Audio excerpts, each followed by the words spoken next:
자, 오늘 말씀 봅니다. 출애굽기 19장 7절에서 11절까지 임영재님 읽어봅시다.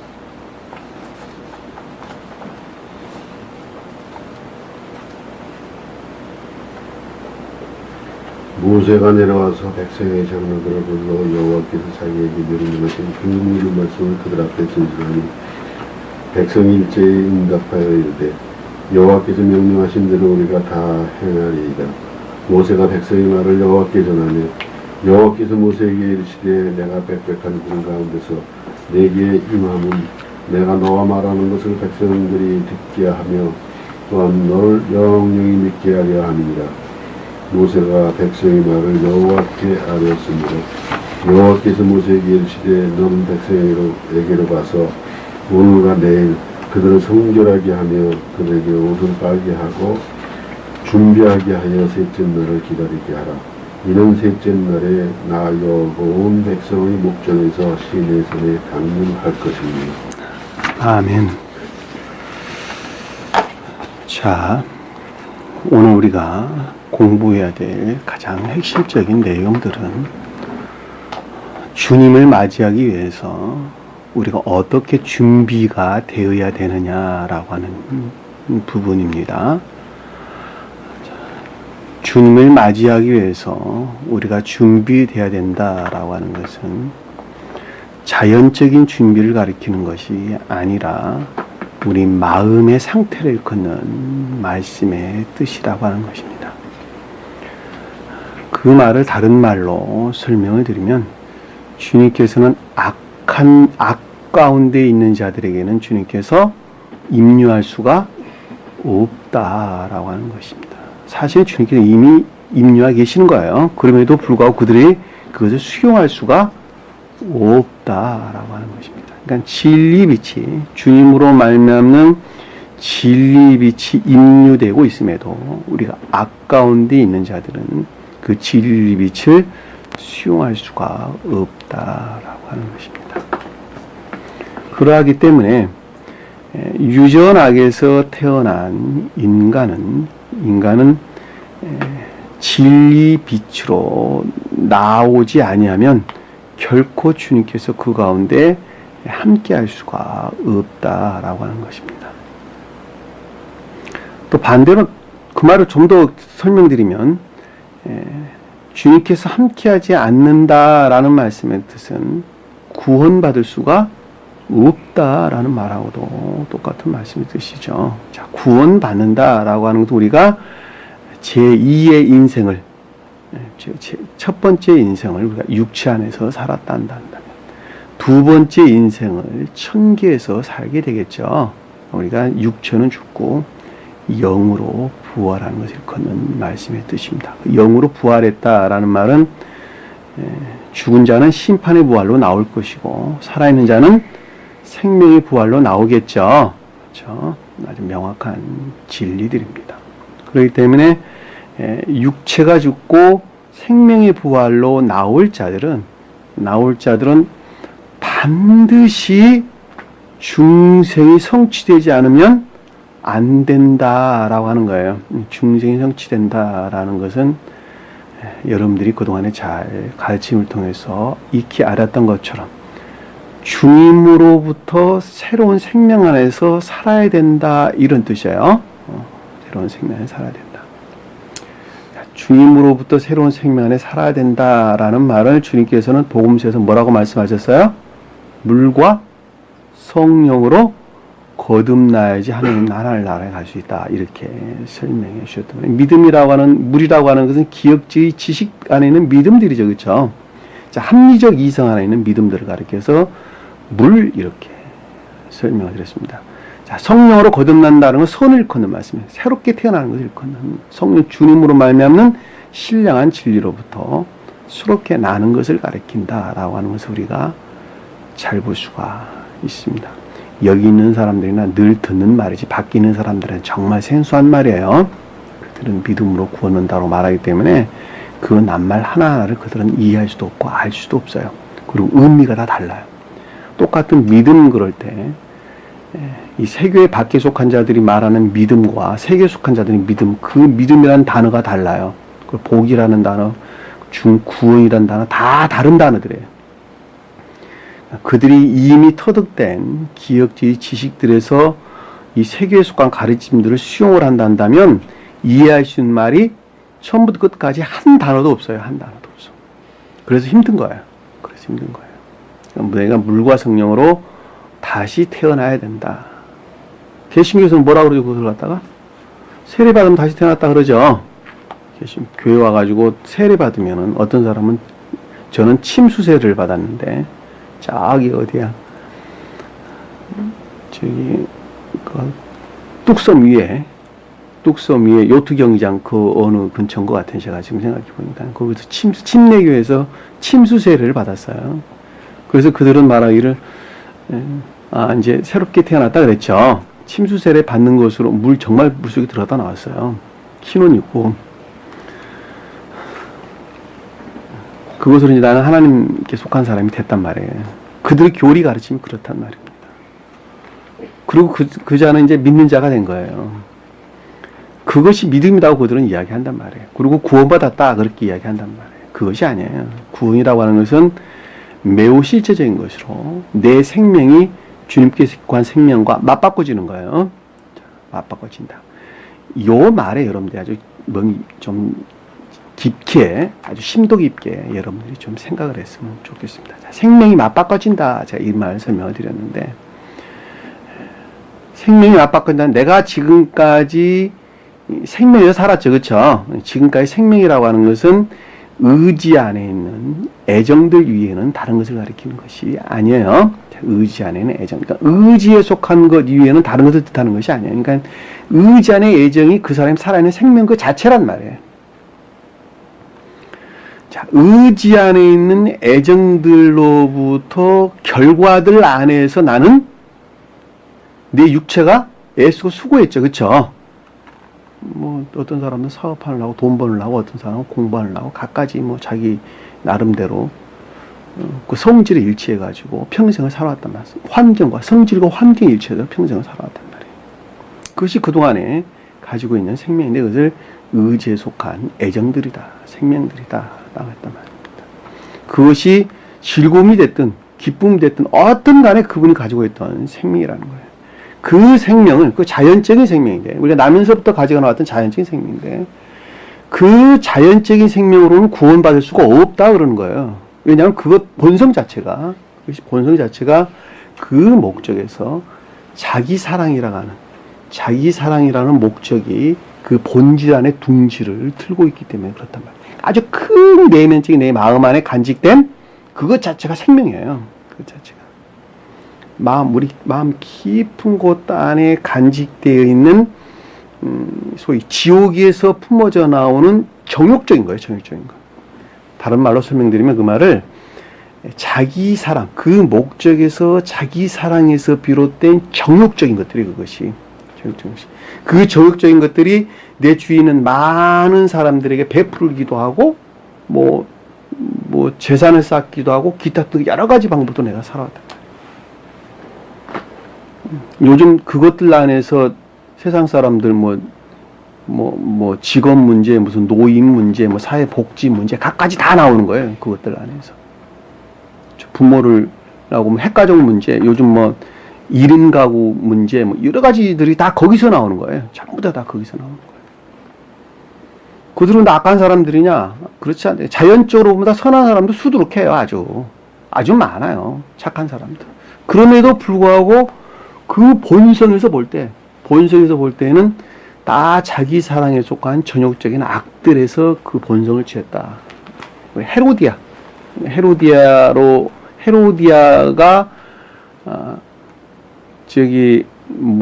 세례 요한의 목을 감옥에서 베게 되죠. 세례 요한이라고 하는 성은, 그러니까 문자에 존재하는 성은, 그러니까 문자적인 뜻의 측면의 성을 가리켜서 세례 요한 그러는 거예요. 성경에서 볼 때. 그러니까 우리가 복음서에서 제가 그 부분 지금 해석을 하고 있는데, 헤로디아의 꼬임에 헤롯 왕이 허락을 해서 감옥에서 세례 요한의 목을 베게 되죠. 그쵸? 이 헤로디아가 그 딸이 춤을 췄다라는 것은 탐욕적인 쾌락을 가리키는 거예요. 탐욕적인 쾌락. 세속적이고 육적인 탐욕적인 쾌락들인데 그 탐욕적인 쾌락 안에 헤로디아라고 하는 여자, 소위 말하면 엄마죠. 딸의 엄마죠. 딸의 엄마니까. 그것이 자기 사랑에 속한 정욕적인 악들이란 말이에요. 그 자기 사랑에 속한 정욕적인 악들로부터 무엇을 취했냐? 성경 말씀의 문자적인 뜻을 취한 거예요. 문자적인 뜻들을. 세례 요한이 성경 말씀을 뜻하는 것이니까. 문자적인 뜻을 취해가지고 감옥에 가두었단 말이에요. 감옥에 가두어 있는 목을 잘랐다는 거예요. 목을 잘랐다는 말은 주님과의 교류가 단절됐다. 그 뜻이란 말이에요. 그 교회 상태에 대한 내용이에요. 그것이 그 과정이 날아가는 한 사람이 그것을 깨닫기 시작하면서 그 뒤에 오병의 역사가 일어나는 거예요. 예? 김명재님? 헤로디아가 마태복음 보면 그래요. 오병의 역사가 그 앞에 지금 그 문장들이 서술되어 나오는데 그 말이 그것을 내가 깨닫고 난 다음에 오병의 역사가 그 뒤에 일어나요. 다시 말하면 한 사람이 바로 서가는 과정이 그 뒤에 일어난단 말이에요. 이 질서예요. 성경 말씀에. 어디 보나 질서예요. 제가 예전에도 설명드렸지만 창세기에서는 누구였어요? 보디발의 아내가 요셉을 꼬였는데 거절하자 그 옷을 취했다 그랬죠. 똑같은 말의 뜻이에요. 그리고 요셉이 감옥에 갇혔단 말이에요. 요셉이나 세례 요한이나 등차에서는 달라요. 등차에서는 다른데 신령성이라는 측면에서는 똑같은 거예요. 신령성이라는 측면이 똑같은 거예요. 그러니까 그 말이 무슨 말인가라고 하는 것을 이해하는 사람이란다면 세례 요한이 왜 감옥에 갇혀야 하고 목이 잘려야 되는가라고 하는 것을 명확하게 이해할 수 있단 말이에요. 왜 헤롯 앞에서 헤로디아 그 딸이 춤을 춰서 그런 경우가 생긴 거거든. 그러니까 춤이라고 하는 세속적인 육적인 어떤 기쁨들이나 쾌락들이 일어난단 말이에요. 이게. 그러니까 이게 질서일치하고 그러고 난 다음에 오병의 역사가 일어났단 말이에요. 그리고 출애굽기에서는 뭐라 그랬어요? 창세기에서는 뭐라 그랬어요? 그러고 난 다음에 7년간 풍년과 7년간 가뭄이 그 뒤에 나타나는 것인데 그것이 요셉의 해몽에서 그것이 나온단 말이에요. 그리고 그게 실제적으로 일어나고 요셉이 총리가 된단 말이에요. 그 내용도 똑같은 말씀의 뜻입니다. 어디 말하다 지금 글이 흘렀죠? 어디 말하다 글이 흘렀는데 그러니까 우리가 이 성경 말씀을 이해하고 깨닫는 것은 그런 질서라는 것이 있는 거예요. 그러니까 그 질서라고 하는 것은 합리적 이성 안에서 제일 처음에 나의 안에서 합리적 이성 안에서 그것이 이해될 때 날아가는 한 사람을 생명 자체를 발견해야 되는 거예요. 그러니까 그것은 나를 발견한다라고 하는 것은 매우 실제적인 그 생명 자체를 내가 아는 것을 일컫는 말씀의 뜻이에요. 아, 내가 지금 어느 생명에 머물러 있구나라고 하는 것을 아는 거예요. 그 아는 것에서 어디로 나갈 수 있느냐? 광야에 나갈 수가 있어요. 광야에. 그 아는 것이 전제되지 아니하면 광야에 나갈 수가 없어요. 광야에 나가서 이제는 내가 알았던 내가 그동안에 소위 의지 안에서 살아왔던 어떤 애정 안에 있는 생명들이 그 생명들이 전부 다 유전적인 악들이었다라고 하는 것이 실제적으로 시인되어 가지고 더 이상 그것들이 일할 수 없는 상태, 더 이상 나를 지탱할 수 없는 상태에 이르렀을 때에 주님으로부터 새로운 생명이 전유되게 되는 것입니다. 그것을 우리가 성경에서는 셋째 날 그래서 셋째 날. 지금 나올 때 셋째 날은 말이 그런 뜻이란 말이에요. 오늘 언급된 내용들이 그런 단어란 말이에요. 앞에서 우리가 전 시간에 공부했던 것은 애굽에서 떠난 지 3개월째라는 말로 우리 설명돼서 나왔어요. 그렇죠? 3개월째. 이 3개월이라는 말이 그런 뜻이란 말이에요. 그러니까 충분하게 그 어떤 것들이 도입되기에, 수용되기에 또는 영접되기에 충분한 상태에 이르는 것을 가리켜서 3개월이다. 왜냐하면 그것이 목적, 원인, 결과라는 측면에서 한 사람의 상태를 가리키기 때문에 그렇단 말이에요. 그러니까는 3개월이라는 말의 단어는 좀 더 디테일하게 여러분들에게 설명을 드리면 내 마음이 그래야 하고 생각이 그래야 하고 행동이 그래야 된다는 거예요. 마음과 생각과 행동이 뒤따라오는 행동까지도 그 어떤 것들을 드러내기에 충분한 상태에 이르지 아니하면 그 다음 상태로 진전될 수 없다. 그래서 3개월 그러는 거예요. 잘 이해되셨죠? 마음은 원의로 돼. 환경이 안 돼서 못한다. 남들 쉽게 말하죠. 그쵸? 나도 그런 말은 얼마든지 할 수 있어요. 마음은 내가 세계 가난한 사람들, 모든 사람들에게 다 금덩어리 한 장씩 나눠줄 수 있어요. 그런데 환경이 그렇지 못하니까 나는 못해요. 똑같은 거예요. 마음은 그래봐야 아무 소용이 없어요. 마음이 그래서 이성이 그것을 따라와 줘야 되고, 합리적 이성이 따라와 줘야 되고, 그 합리적 이성에서 결과안에서 열매를 드러내는 거예요. 그 이성은 내 마음에 속한 것들을 여건에 맞도록 맞추어서 드러낸 것들이에요. 그쵸? 두 개 하나로 결합돼서 결과에 나오는 거예요. 내가 이러고 싶은데 환경이 이러지 아니하니까 이성에서 그것을 이거는 안 되겠구나 그러고 바꿔치기 한단 말이에요. 그리고 하나로 결합해서 결과에 드러내는 거예요. 이것이 그러니까 충분한 상태까지 이르른다. 그래서 3개월이라는 말을 썼다는 거예요. 그리고 그들이 어디 갔다 그랬어요? 신의 광야에 갔다. 신의 광야에. 신의 광야에다 장막을 쳤다. 이렇게. 신의 광야라는 말을 전 시간에 우리가 설명을 드렸는데 좀 더 구체적으로 설명을 하면 주님께서 신의 광야, 신의 산에 주님께서 강림하셨죠. 그쵸? 자, 신의 산에 강림했다라는 말의 뜻은 신의 산은 어디에 있었어요? 이명재님, 신의 산이 어디에 있었어요? 광야 있잖아요. 광야. 사하라 광야. 그쵸? 사하라 광야. 이 광야에 있었단 말이에요. 이 광야란 말은 그 자체로 황폐한 땅을 가리키는 것이죠. 자, 황폐한 곳인데, 이 황폐한 곳에 우뚝 솟은 산이란 말이에요. 우리 마음이 아주 황폐해요. 다시 말하면 온갖 악과 거짓들 안에 가득 차 있는 우리 마음의 상태라면, 교회란 측면에서 볼 때는 선과 진리가 전무한 상태라면, 그게 광야가 됐단 말이에요. 그럼에도 불구하고 온갖 시험이라는 역경을 통해서 무엇을 만들어냈어요? 산을 만들어냈다니까. 산을 만들어냈어요. 그 산이 곧 뭐예요? 임명진님, 산이 뭐예요? 손. 인해. 산이 인해고, 그리고 신해라는 말은 믿음에 속한 진리들. 제가 신해라는 말을 여러분들 잡목들, 거친, 이런 말로 제가 설명드린다 그랬죠? 다시 말하면, 내가 믿음에 속한 진리들을 가리킨다니까. 믿음에 속한 진리들. 가장 높은 뜻에서 볼 때, 그것을 신의 산은 신령선을 뜻하고, 신해는 신령 진리를 뜻한다 그랬죠? 왜냐하면 그곳에 계셨던 주님께서 모세를 통해서 강림하셨던 주님께서 말씀하셨기 때문에 그렇단 말입니다. 그러니까 신의 산이라고 하는 것은 속뜻에서 볼 때, 교회의 측면에서 볼 때 믿음에 속한 진리들과 결합된 인의 선들을 뜻한다라고 하는 것을 우리가 잘 볼 수가 있단 말입니다. 그러니까 그 가운데 주님께서 강림하셨다는 거예요. 근데 신의 광야에서 장막을 쳤다라는 말은 신해라는 성질에 기울어져 있다 이런 뜻이죠. 자, 온갖 시험을 겪고 있는데 신해라는 상태로 기울어져 있었다. 배치, 정렬되어 있었다. 믿음에 속한 진리들 안에서 배치, 정렬되어 있었다. 그렇죠? 믿음에 속한 진리들 안에서.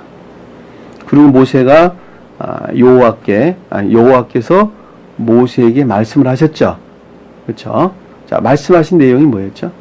복수. 말씀하신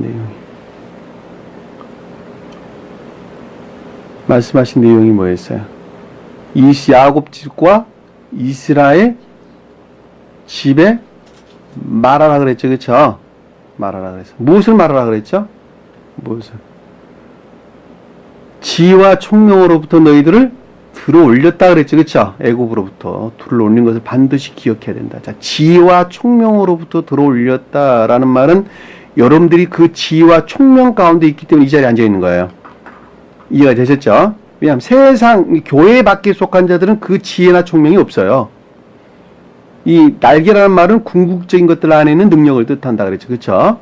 그리고 날개를 들었다는 말, 날개를 품었다는 말은 들었다, 들어 올리다, 나사 이런 단어를 제가 말씀드렸어요.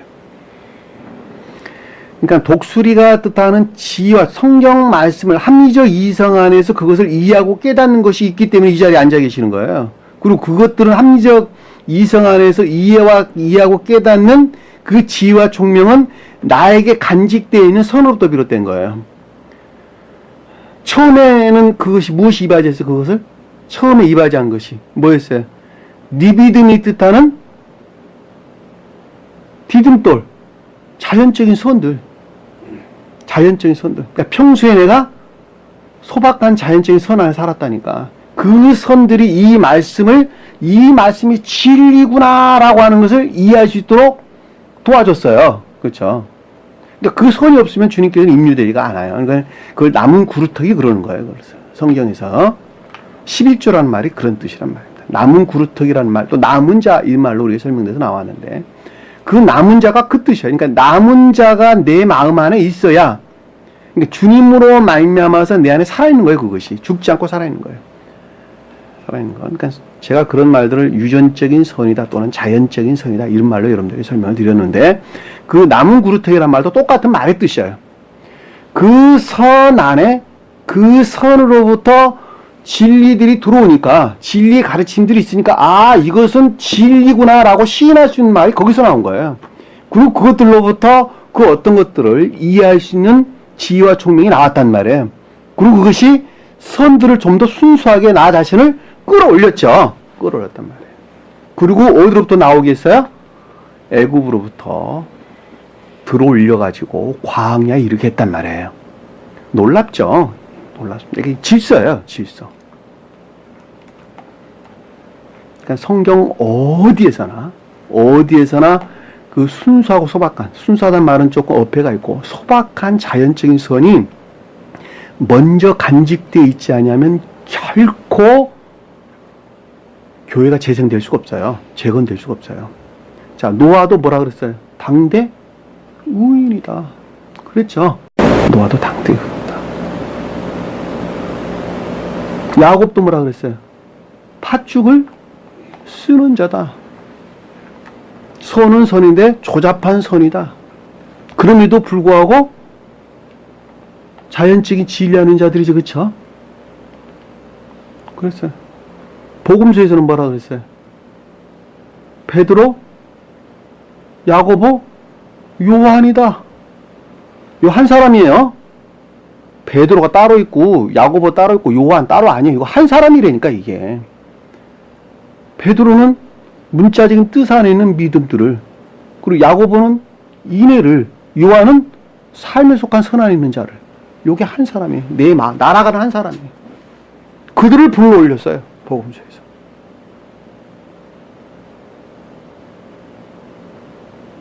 남은 자를 동서남북에서, 그쵸? 이사야에서 보세요. 남은 자들을. 다 남은 자들이에요. 남은 자들이라는 것은 죽지 않고 살아있는 자들이다.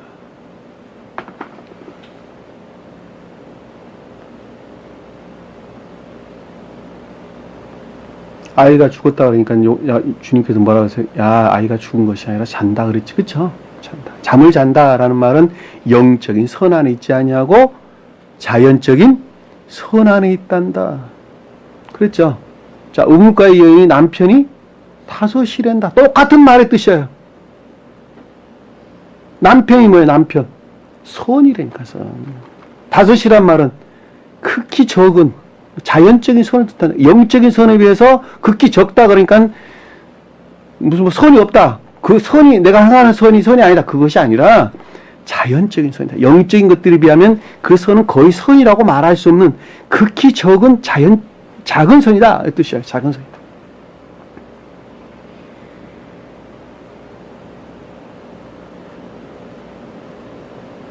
그러니까 그자가 고백했잖아요. 아유, 주는 그리스도 살아계신 하나님의 아들입니다. 베드로가 고백했는 거죠. 그렇죠? 자, 모두가 다 그것들이 전제되는 거예요. 그것들이 전제되는 거예요. 자연적인 선이 보존된 데서 그것들이 그 어떤 말씀들을 이해하고 깨닫는데 근원이 되고 토대가 되고, 리비듬이란 말이 그런 뜻이라 그래서 제가 평원, 평지, 어떤 토대 이런 말인데 그 단어를 가리키는 말씀의 뜻이라는 거. 자, 여러분들에게 설명드렸어요. 그래서 거기에서 지혜와 총명으로부터 들어올렸어요. 그리고 모세를 통해서 명령하신 내용이 뭐였죠? 반드시 너는 내 말을 들어야 된다. 그랬죠? 자, 그 자가 모세가 뜻하는 신령 진리들 안에 반드시 순종해야 된다. 그 순종 결과가 뭐 있어요? 언약을 지키는 것이었죠. 언약을 지킨다는 말은 삶에 속한 행위들, 인애의 선들을 일컫는 말씀. 인애의 선들이 행위를 뜻하는 거예요. 삶 가운데. 다시 말하면 진리의 가르침에 따라서 사는 자들을 일컫는 말씀의 뜻이란 말입니다. 언약은 주님과의 결합을, 명령이죠, 명령. 약속이죠, 약속. 그러니까 결합의 약속, 천교의 구원의 약속, 영생의 약속, 주님과의 결합을 가리킨다라고 하는 것을 잘 알 수 있어요. 그리고 지킨다는 말은 행하는 것을 일컫는 말씀. 아싸, 행한다. 삶 속에서 그 어떤 것들을 행하는 거예요. 그 자가 말씀을 듣고 언약을 지키는 자예요. 그러게 주님께서 뭘 주신다 그랬어요? 그들에게 지키면 네 마음 안에는 모든 진리들이 곧 내 것이란다 그랬죠. 너희 땅과 내 백성이 내 소유가 되겠고, 이 땅은 이 자연적인 마음, 교회를 가리키는 거예요. 겉사람을 가리키는 거예요. 겉사람. 교회, 우리 마음. 너희 마음 안에 모든 진리가 곧 내 것이 되겠고, 그리고 너를 선 안에 간직하고 거룩한 진리 안에 있게 하겠다. 놀랍죠? 이것이 핵심이에요, 핵심, 사실은. 이렇게 되기 위해서 너희가 먼저 준비해야 된다. 그 뜻이에요.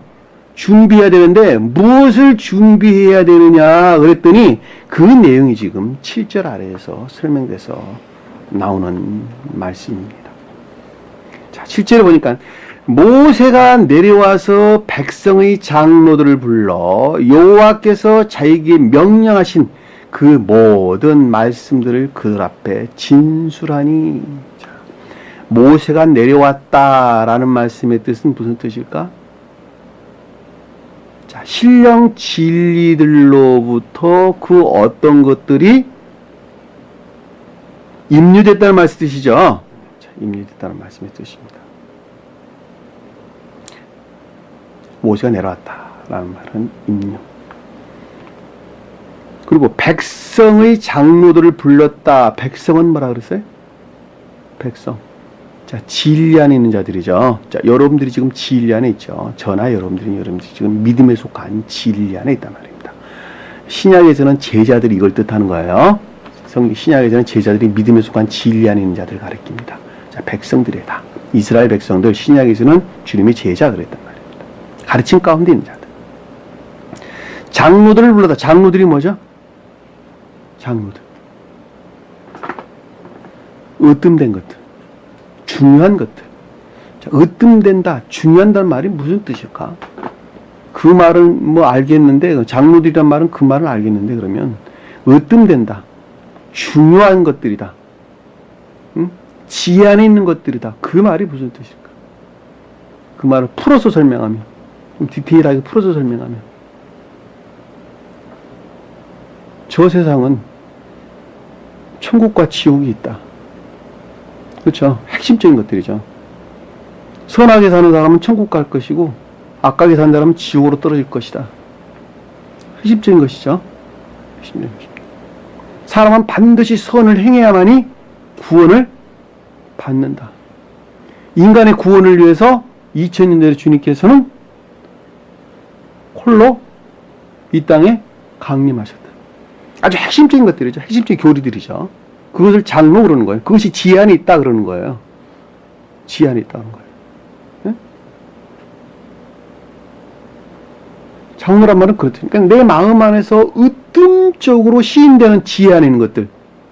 왜냐하면 그것들 안에서 모든 진리들이 다 파생돼서 나온단 말이에요. 천계라는 것이 뭐냐? 그럼 인애라는 말이 뭐냐? 선이라는 말이 뭐냐? 주님이 왜 강림하셨냐? 그 구원이 왜 주님이 강림하셔야만 됐느냐? 왜 아까운 자는 지옥으로 떨어질 수밖에 없고 선한 자는 구원받을 수가 없느냐? 영생이란 말이 무슨, 다 그것들 안에서 모든 것들이 파생해서 나온단 말이에요. 이 장로들 아래에서 백성들이 있단 말이에요. 그래서 그쵸? 아주 핵심적이고 으뜸적인 진리들을 일컫는 말씀의 뜻이란 말이에요. 그것을 장로, 그것이 지혜 안에 있다는 거예요. 그 지혜로부터 파생되어져 모든 것들이 믿음 안에서 우리가 간직되는 거예요. 이해되셨죠? 무슨 말씀인지. 장로들을 봤다는 거, 으뜸적인 것들을 가리킨다라는 거 잘 볼 수 있겠죠? 총명 하나 있는 으뜸적인 것들을 일컫는 말이다.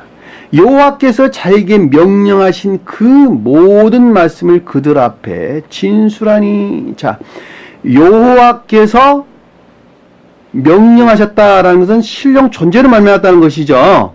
그렇죠? 자, 소극대에서 주님으로 말미암았다는 것입니다. 신령 존재라는 말을 스베덴 보리 사도교에서 사용하신 이유는 이 출애굽기 내용이 예전에 제가 여러분들에게 설명드렸습니다만은 인성 안에서 인간으로 오셨던 주님의 측면에서 설명을 할 때 신령 존재 그러는 거예요. 잘 아시겠죠?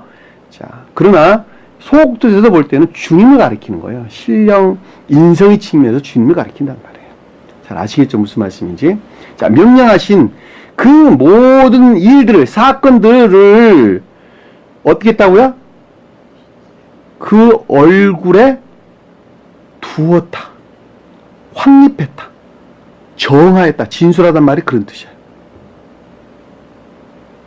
날아간 한 사람이 반드시 말씀에 순종하여 삶의 측면에서 인애에 속한 선 안에 있어야 되는구나. 그 자가 모든 땅과 모든 백성이 주님의 소유가 되는 자요 곧 교회에 속한 선 안에 있고 거룩한 진리 안에 있는 자구나 라고 하는 것을 마음속에 딱 두었다.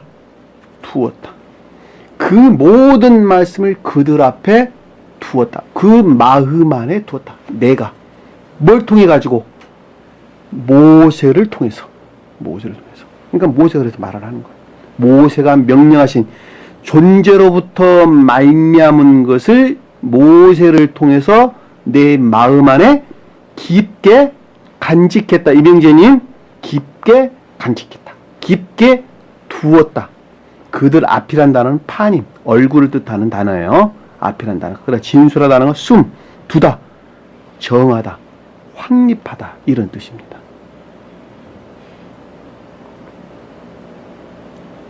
매우 실체적이죠. 내 마음 안에 두지 아니하면 그 다음 일들은 일어날 수가 없어요. 내 마음 안에 두었어요. 그래야만 되는구나 라고 내 마음 안에 두었어요. 백성이 일제히 응답하여 말하기를. 자, 진리 안에 있는 자들이 어떤 것들은 그래야 된다, 어떤 것들은 안 그래야 된다, 그런 것이 아니라 하나로 모두 함께 일제히. 놀랍죠? 일제히 응답하여 이르기를. 자, 그것들을 수용했다 그 뜻이죠. 영접 수용해가지고 생각하기를. 여호와께서 명령하신 대로 우리가 다 행하리라. 자, 그것들 안에 내가 순종하겠다, 순응하겠다 그 뜻이죠. 삶으로부터 내가 그것들을 반드시 그렇게 해야 되겠다 그러고 내가 순응했다는 말이에요.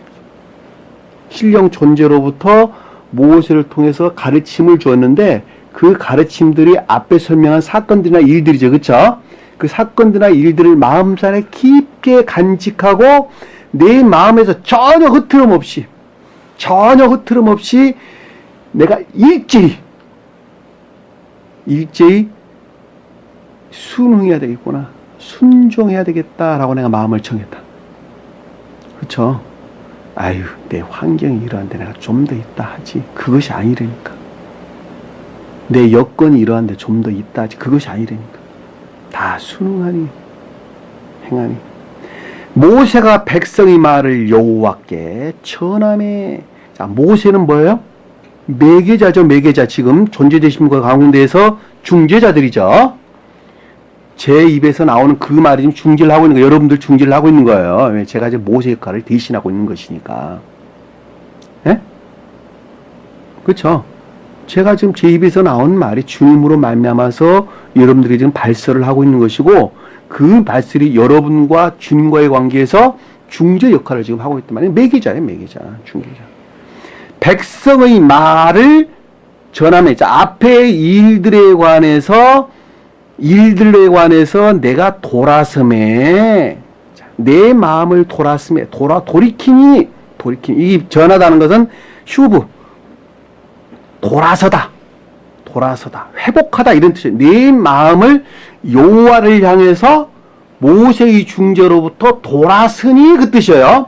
돌아서니 그려지죠 머릿속에서. 내 마음을 돌아서니 슈브 돌이키다 회복하다 이 뜻이에요. 그러니까 여호와를 향해서 내가 회복해니 돌이키니 돌아서니, 그러니까 다시 말하면 결합을 가리키는 것이죠. 주님과의 결합. 그리세요. 머릿속에 그리세요. 여러분 마음을 가지고 그리세요. 남들 갖고 하지 말고 자기 자신을 갖고 생각하세요. 내 자신은 나 자신에 관한 거예요. 전부 다. 남들 이야기 아무것도 없어요. 전부 다 내 자신에 관한 거예요. 내 마음 안에서 그것을 머릿속에 그림을 그리는, 영적인 그림을 그리는 거예요. 잘 아시겠죠? 영적인 그림을 그리는 것입니다. 여호와께 내 마음을 돌이키니 회복시키니 결합하니 여호와께서 모세에게 이르시되, 자, 모세에게 이르렀다라는 아래의 것들에 대해서 지금 말씀을 하시겠다 이 뜻이죠. 자, 모세에게 신령 율법을 통해서 아래 것들을 매개자를 통해서 아래 것들에 대해서 말씀하시기를 깨닫게 하시기를 계시하시기를 그 뜻이에요. 내용이 뭔가 봅시다. 내가 빽빽한 구름 가운데서 내게 임하리라. 자, 모세에게 임하는데, 그쵸? 자, 모세에게 말을 했으니까 모세에게 임하는데, 자, 중재자, 내 입에서 나오는 그 말에 주님께서 임재하실 것인데, 그 가운데 내가 현존할 것인데, 어떤 상태에 현존하냐 그랬더니 빽빽한 구름 가운데에서 현존한단다. 구름은 뭐예요? 이명재님, 구름이 뭐죠? 성경의 문자적인 뜻들. 다시 말하면 문자에 존재하는 성언을 가리켜서 구름 그러는 거예요. 그것이 빽빽하다. 이 빽빽하다는 말은 어원을 보면 짙은 이런 말로 설명되어 나오는데, 숲을 잡목숲 이런 뜻이에요. 그 말이 무슨 뜻일까? 숲을 잡목숲.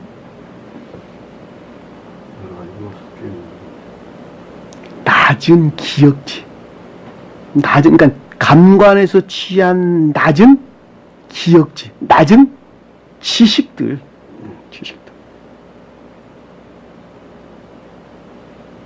성경 말씀의 문자적인 뜻들은 감관 안에 와 닿죠. 그리고 그것들 안에서 취한 것은 매우 낮은 지식들이죠. 그리고 그것들 안에 모세가 있죠. 모세는 주님으로부터 말미암았죠. 근데 누구에게 임했다 그랬어요? 모세에게 임했는데, 그 모세에게 임한 주님은 어디 안에 계시는 거예요?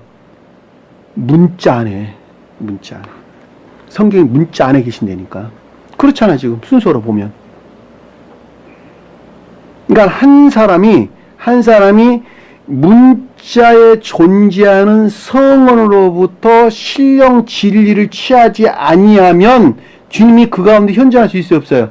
결코 현존할 수 없다니까. 근데 이것이 빽빽하다, 그러니까 낮은 지식들이다 라는 말씀의 뜻은 무엇이냐면, 가려놨다 이 뜻이에요. 가려놨다. 그 낮은 지식들로부터 주님께서 그 가운데 계신지 안 계신지 알 수 없도록 감춰놨다 그 뜻하고도 유사한 단어예요. 같은 말로 이해해도 상관없어요. 감춰놨다 그 뜻이란 말이에요. 이 빽빽하다, 불영명한 상태에 두었다. 빽빽한 구름 사이에 내게 임하리라. 여기 아래 보면 내게 임함이라. 빽빽한 구름 가운데서 내게 임한다. 내 임한다. 자, 주님은 사랑 그 자체를 가리키는 것이죠. 그렇죠? 그 사랑 그 자체가, 선 그 자체가, 자체이신 선 그 자체가 모세가 뜻하는 신령 진리 안에 현존해 계시는데 그럼에도 불구하고 빽빽한 구름사 가운데에서 그 가운데 계시겠다 그 뜻이라니까. 서로 알 수 있어요 없어요? 없다니까.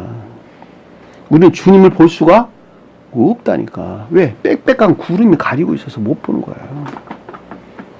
감관에서 취한 기억지의 지식들 안에 우리가 갇혀 있어서 못 본다니까. 근데 누구를 통해서 열어 보인다는 거예요? 모세를 통해서.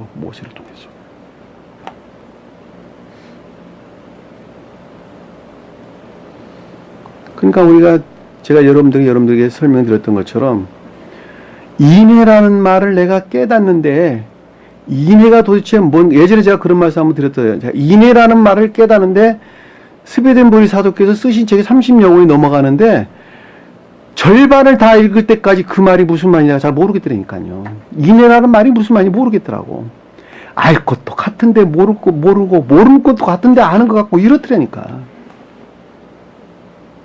선이라는 말이 그렇더란 말이에요. 선이라는 말이. 지금 그 말씀 하고 있는 거예요. 가려놨다는 거예요. 100일에 가려놨다는 거예요.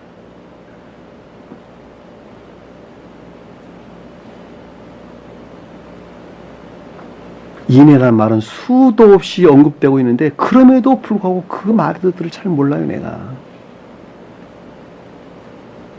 말을 하면 알아듣는 것 같은데 뒤돌아보면 감이 안 잡혀요 잘. 두리뭉실해가지고 이게 도대체가 명확하게 어떻게 해석이 안 된다니까.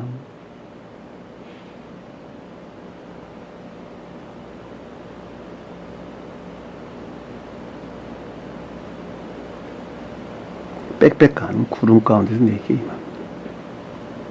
내가 너와 말하는 것을 백성들이 듣게 하며, 자, 임한다는 건 내가 너와 말하는 것을 백성들이 듣게 한다라는 것은 그 임하는 것으로부터 진리 안에 있는 자들이 백성들 진리 안에 있는 자들이 그쵸? 말하는 것을 백성들이 듣게 한다는 것은 앞에서 설명드렸던 깨달아서 삶 속에서 드러내는 인해에 속한 선들이 무엇인가라고 하는 것을 파악하고 이해하게 한다. 깨닫게 한다. 지각하게 한다. 그 뜻이죠. 주님이 임한 목적이 거기 있다니까. 그러니까 주님이 임재하신 것으로부터 진리 안에 있는 자들이 내가 너에게 말한 그것들을 알게 한다는 거예요. 다시 말하면 순종이라는 말이 무슨 뜻인지, 삶 속에 드러내는 인내의 성이나 사랑의 성이라는 말, 사랑의 성은 우리가 언급도 안 돼요 여기서는 사실은. 왜냐하면 그것은 천적인 교에 속한 자들을 뜻하기 때문에 그러는 거예요. 인내의 선들이 무엇인가라는 하 것을 이해하고 파악하고 깨닫게 하고 지각하게 하고 듣게 하며,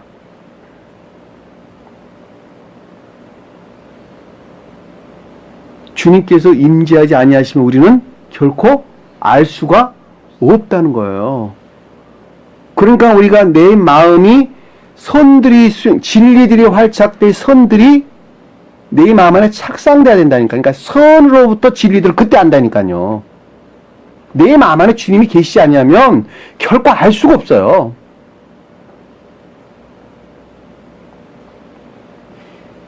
하물며 지식 안에 간직된 사람들이 성경 말씀을 알 수가 있겠어요 없겠어요? 전혀 모른다니까. 전혀. 얼마만큼 모르냐? 그냥 백지 상태라니까. 그냥 백지 상태. 그분 잘 가르치던데. 잘 가르칠 수 있다니까. 예, 기억지에 저장된 지식들로부터, 취득한 지식들로부터. 그건 그냥 학문이라니까. 학문. 그러나 진리는 학문이 아니라니까요. 그냥 깨닫는 것이라니까. 그 깨닫는 건데 그것은 주님께서 모세 내게 임할 때만 그것이 가능하다니까. 지금 그러고 있잖아요. 내가 내게 임한 이유는 내가 너와 말한 그것을 백성들을 듣게 하며 그것을 이해하고 파악하고 깨닫게 지각하게 하고, 그리고 어떻게 한다는 거예요? 믿음 안에 있게 하려 함이라. 뒤에 보면 영영이 믿게 함이라. 영원한 확고한 믿음 안에 내가 있게 하게 함이라. 믿음이란 정의가 여기 나왔네요. 이들이 믿는 자, 이들이 믿는 자. 주님 믿는 자들이 이들이라니까.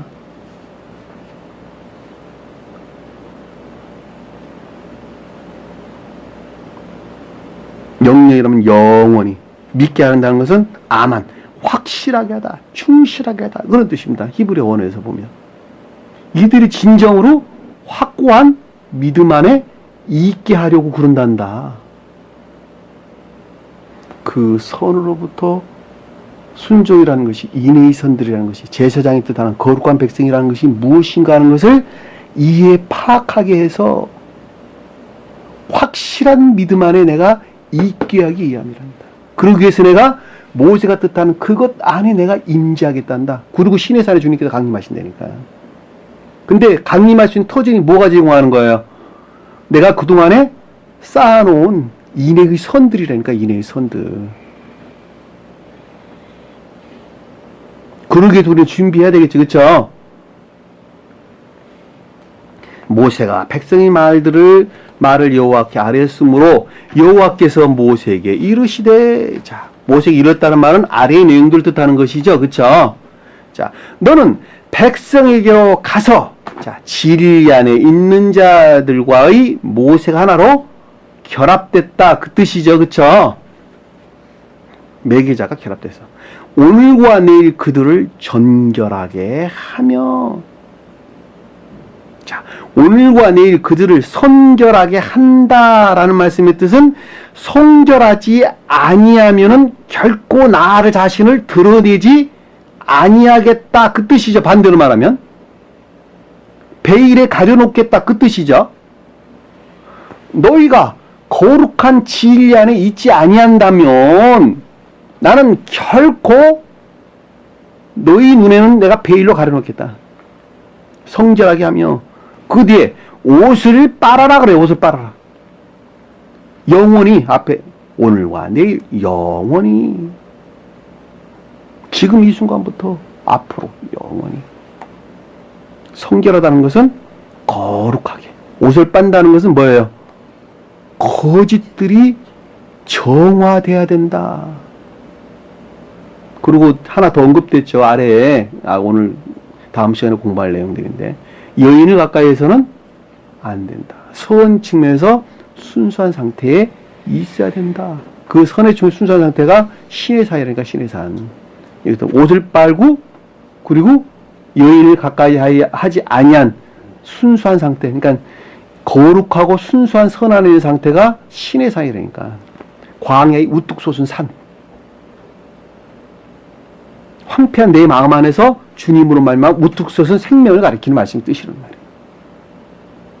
옷을 빨게 하고, 그리고 준비하게 하여. 자, 준비한다는 말은 그것이 확고해야 된다, 확립되어야 된다 그 뜻이에요. 비스무리해 갖고는 되는 것이 아니라 확립되어야 된단다. 여기서 준비하다, 쿤, 확고하다, 확립하다 그런 뜻입니다. 선결하고 옷을 빠는 것이 확고해야 된다는 거예요. 거기까지 이르기도록 셋째 날을 기다리라. 셋째 날이란 말은 그것들에 이르도록 하는 충분한 상태. 거짓들이 정화되고 거룩한 진리 안에 있는 것들이 확고해지기까지의 충분한 기간, 상태. 셋째 날을 기다리라. 남 이야기 아니죠. 남 이야기. 다 내 이야기예요. 다 내 이야기. 내 이야기. 이는 셋째 날에 나 여호와가 온 백성의 목전에서 신의 산에 강림할 것이라. 그때에 확고한 것이 충분한 상태에 이를 때에 어디에 강림한다는 거야? 어디에? 임명진이 어디에? 신의 산에. 신의 산.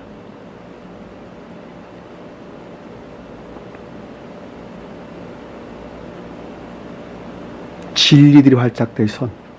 주님으로 말미암아 처음으로 내 마음 안에 착상된 선.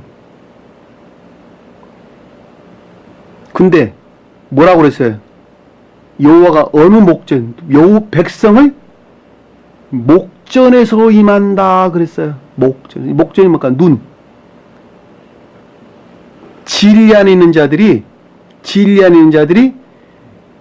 목전은 뭐예요? 이나 총명. 그때 선이 뭔가라고 하는 것을 내적인 시각에서 밝은 빛으로 본다.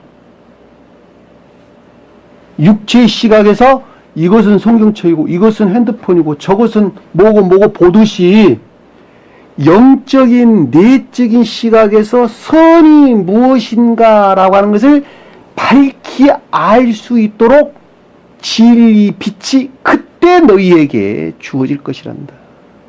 그때 조요될 것이란다.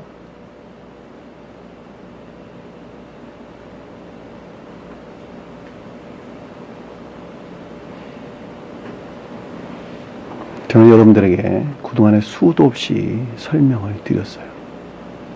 선 안에 있지 않냐고서는 결코 말씀을 이해할 수 없다고. 내가 선 안에 있는 것에 비례해서 성경 말씀을 이해하고 깨닫는다라고 하는 것입니다. 주님께서 제 마음 안에, 우리 마음 안에 임유되지 아니하시면, 다시 말하면 선들이, 주님으로 말미암는 선들이 내 마음 안에서 착상되어 가지고 증대되지 아니하고서는 성경 말씀을 결코 알 수도 없고 이해할 수 없고 깨달을 수도 없습니다. 그 깨달은 방법에 의해서 주님께서 임재하시는 거예요. 한마디로 말하면 내적인 시각에서 조요된 자만이 주님을 영접할 수가 있어요. 그 조요의 방법에 의해서 주님께서 우리 마음에 들어오신단 말이에요. 그리고 선들이 직면해서 순수한 상태로 들어 올리신다고 하는 것입니다.